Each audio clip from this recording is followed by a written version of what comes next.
W.F. Howes presents an unabridged recording of The Baton and the Cross, Russia's Church from Pagans to Putin, by Lucy Ash, narrated by Lucy Ash. Prologue. Christ the Saviour. The immersion ritual would fill me with dread. From the changing room, you had to edge carefully down a flight of slippery steps. Then you ducked under heavy plastic curtains, swam a few feet underwater, and found yourself under the open sky. However cold it was outside, the water was the temperature of a warm bath. Such were the thick clouds of steam rising from the surface, you struggled to avoid bumping into other swimmers. On my first visit, age 15, I panicked when I lost my chaperone.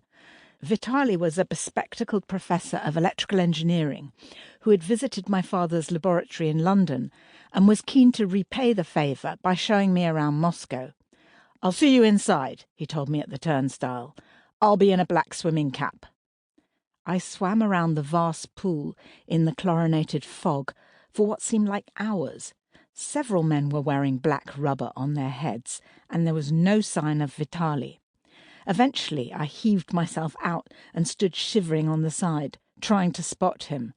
"Get back in right now!" shouted a lifeguard in a fur hat. "Are you crazy?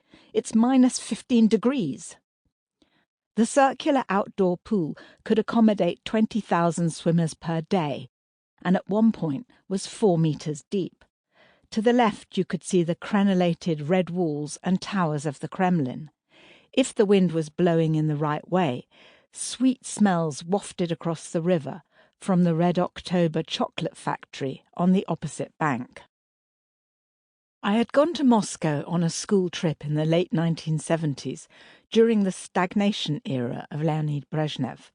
My visit was unexpectedly extended when Victor and Larissa, some other engineering friends of my father's, invited me to stay in their cramped flat on the outskirts of the capital for an extra 10 days. It was a formative experience.